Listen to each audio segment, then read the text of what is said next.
4 elements are essential for a metaverse world to take root and thrive. Experts say: immersive realism, access and identity, interoperability and scalability. Achieving them without altering the laws of physics requires complex technology and financial trade-offs. Take a quick spin through a few emerging metaverses and it will be easy to spot what their creators prioritized and what they had to sacrifice. Such trade-offs are virtually invisible at Pax.world. Its creator, Frank Fitzgerald, has spent years working through the issues from every angle and optimizing Pax.world for all 4 parameters. And he's eager to show the world what his 5-year head start and stubborn refusal to accept that anything is impossible has enabled. Pax.world, which launches in the summer of 2022, is so highly evolved that some of the best, most imaginative minds on Earth are flocking for a sneak preview. One of those great minds is Thomas Sevcik, the world-renowned architect and city planner. Sevcik, the CEO of Arthesia, works with businesses and governments around the globe, usually on vast projects. With a passion for the metaverse, creation and architecture, he wanted to talk about Pax.world. Here's a recap of his comments. When asked about his career in innovation, Sevcik said, "I created early versions of the metaverse, in my quite real sandbox and on paper doing my own maps of imaginary land and cities.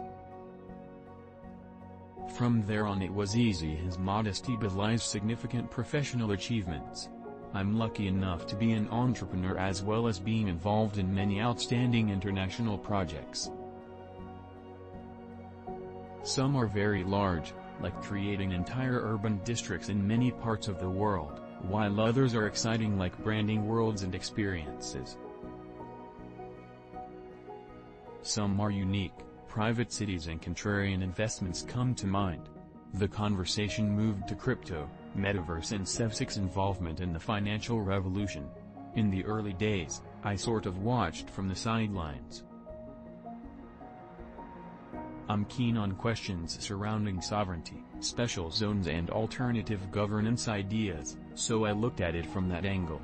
I personally got into crypto rather early on and I'm glad I did." On the metaverse, Sevcik noted, "It's a logical development, right?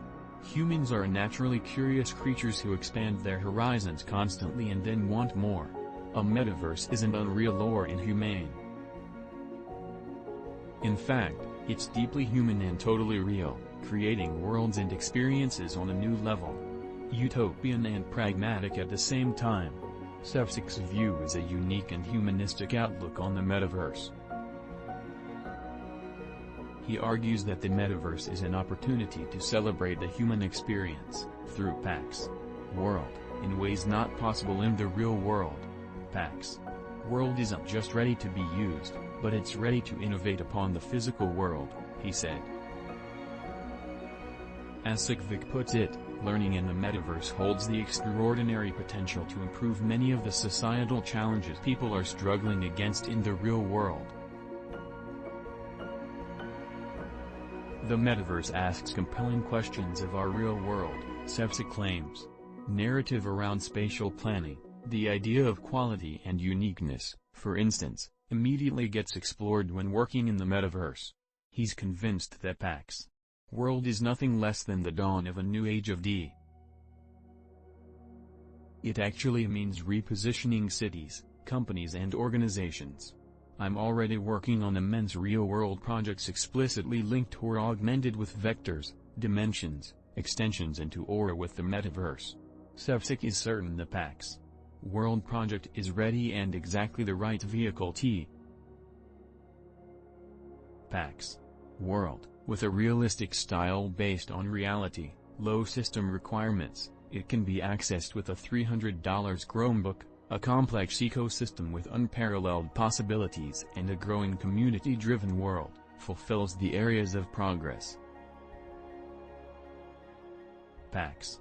World's team of creators are thrilled that Thomas Sevcik and his team are on board and will soon introduce other great minds and skilled creators who are slated to join the Pax.world family.